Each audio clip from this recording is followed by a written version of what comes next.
ICJയിലെ ഇന്ത്യയുടെ പ്രതിനിധി ജസ്റ്റിസ് ദൽവീർ ഭണ്ഡാരി ഭൂരിപക്ഷ വിധിയെ അംഗീകരിക്കുക മാത്രമല്ല, ആക്രമണം പൂർണ്ണമായി അവസാനിപ്പിക്കുന്നതിന് സഹായകരമായി നിർദ്ദേശിച്ച 2 പേജ് വരുന്ന അനുബന്ധം വിധിയുടെ ഭാഗമാക്കി കൂട്ടിച്ചേർക്കപ്പെടുകയും ഉണ്ടായി. പ്രധാനമന്ത്രി നരേന്ദ്രമോദി നെതന്യാഹുവിനും സയനിസ്റ്റ് രാഷ്ട്രീയത്തിനും അനുകൂലമായി അവലംബിച്ചു പോരുന്ന നയങ്ങളുടെ പശ്ചാത്തലത്തിൽ ജസ്റ്റിസ് ഭണ്ഡാരിയുടെ നിലപാട് പ്രത്യേക പരാമർശം അർഹിക്കുന്നു. ജനേകം എഡിറ്റോറിയലിലൂടെ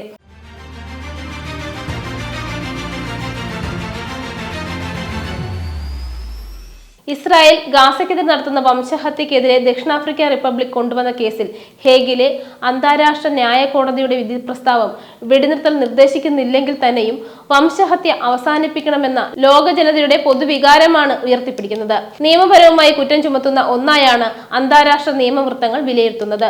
ഭീകരവാദത്തിനെതിരായ യുദ്ധം എന്ന വിലയിരുത്തലിന്റെ പശ്ചാത്തലത്തിൽ വിധി പ്രസ്താവത്തിൽ വെടിനിർത്തലിന് ന്യായാധിപർക്കിടയിൽ സമവായം സാധ്യമല്ലെന്നിരിക്കെ ഇസ്രായേൽ പലസ്തീൻ ജനതയ്ക്ക് നേരെ നടത്തിവരുന്ന അതിക്രൂരമായ വംശഹത്യക്കെതിരെ അന്താരാഷ്ട്ര കോടതിയിൽ പരമാവധി അഭിപ്രായ ഐക്യം കൈവരിക്കാനായി എന്നത് വിധി പ്രസ്താവത്തെ ശ്രദ്ധേയമാക്കുന്നു.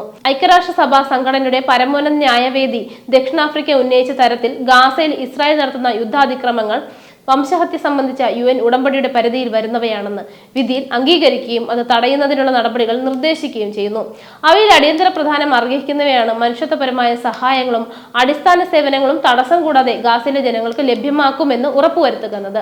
ആരോഗ്യ കേന്ദ്രങ്ങൾ, നിർദ്ദിഷ്ട സുരക്ഷിത മേഖലകൾ, ജനങ്ങൾ തിങ്ങിപ്പാർക്കുന്ന ഇടങ്ങൾക്ക് നേരെയുള്ള ആക്രമണങ്ങൾ എന്നിവയ്ക്ക് അയവ് വരുത്താൻ ICJയുടെ വിധി സഹായകമാകുമെന്നാണ് വിലയിരുത്തൽ. ICJയുടെ വിധി പ്രസ്താവവും വംശഹത്യ അവസാനിപ്പിക്കുന്നതിനായി അത് മുന്നോട്ട് വയ്ക്കുന്ന നിർദ്ദേശങ്ങളും അപ്പാടെ അവഗണിച്ച് മുന്നോട്ടു പോകാൻ ഇസ്രായേലിന് കഴിഞ്ഞേക്കില്ല എന്നാണ് പൊതുവിൽ വിലയിരുത്തപ്പെടുന്നത്. വിധി പ്രസ്താവത്തിന്റെ അന്തസത്ത ഉൾക്കൊണ്ട് തദനുസൃതമായി പ്രവർത്തിക്കാൻ ഇസ്രായേലിനെ നിർബന്ധിതമാക്കുന്ന വിധത്തിലുള്ള സമ്മർദ്ദം സയനിസ്റ്റ് ഭരണകൂടത്തിന്മേൽ ലോകരാഷ്ട്രങ്ങളുടെ ഭാഗത്തു നിന്നും ഉയർന്നു വരേണ്ടതുണ്ട്. ലോക ജനാഭിപ്രായത്തെയും UN അടക്കമുള്ള അന്താരാഷ്ട്ര ഭരണകൂട സംവിധാനങ്ങളെയും അവയുടെ വിവിധങ്ങളായ ഏജൻസികളുടെ തീരുമാനങ്ങളെയും തെല്ലും മാനിക്കാത്ത മുട്ടാള സമീപനങ്ങളാണ് ഇസ്രായേലിൽ അധികാരം കൈയാളുന്ന തീവ്ര വലതുപക്ഷ സയനിസ്റ്റുകൾ എക്കാലത്തും പിന്തുടർന്നു പോന്നിട്ടുള്ളത്.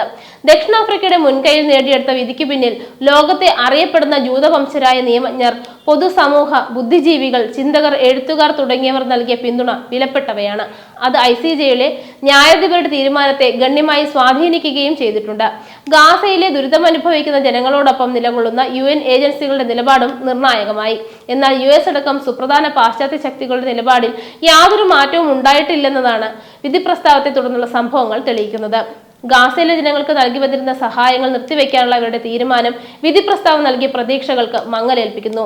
ICJയിലെ ഇന്ത്യയുടെ പ്രതിനിധി ജസ്റ്റിസ് ദൽവീർ ഭണ്ഡാരി ഭൂരിപക്ഷ വിധി അംഗീകരിക്കുക മാത്രമല്ല, ആക്രമണം പൂർണ്ണമായി അവസാനിപ്പിക്കുന്നതിന് സഹായകമായി നിർദ്ദേശിച്ച 2 പേജ് വരുന്ന അനുബന്ധം വിധിയുടെ ഭാഗമാക്കി കൂട്ടിച്ചേർക്കപ്പെടുകയും ഉണ്ടായി. പ്രധാനമന്ത്രി നരേന്ദ്രമോദി നെതന്യാഹുവിനും സയനിസ്റ്റ് രാഷ്ട്രീയത്തിനും അനുകൂലമായി അവലംബിച്ചു പോരുന്ന നയങ്ങളുടെ പശ്ചാത്തലത്തിൽ ജസ്റ്റിസ് ഭണ്ഡാരിയുടെ നിലപാട് പ്രത്യേക പരാമർശം അർഹിക്കുന്നു. ഒരു രാഷ്ട്രവും ജനതയും എന്ന നിലയിൽ അത് രാജ്യത്തിന്റെ പ്രഖ്യാപിത നയമായി തിരിച്ചറിഞ്ഞ് വംശഹത്യക്കെതിരെ മനുഷ്യാവകാശങ്ങൾക്ക് അനുകൂലമായ നിലപാട് സ്വീകരിക്കാൻ ഇന്ത്യൻ ഭരണകൂടത്തിന് പ്രേരകമാകണം. മോഡി ഭരണകൂടം പിന്തുടരുന്ന വർഗീയതയ്ക്കും വംശവിദ്വേഷ രാഷ്ട്രീയത്തിനും എതിരായ മുന്നറിയിപ്പ് കൂടി ICJ വിധി പ്രസ്താവത്തിൽ ഉൾപ്പെട്ടിട്ടുണ്ടെന്നും അതിന്റെ വക്താക്കളും പ്രയോക്താക്കളും വിസ്മരിക്കരുത്. ജനേകം എഡിറ്റോറിയലുമായി വീണ്ടും കാണുവരെ നമസ്കാരം.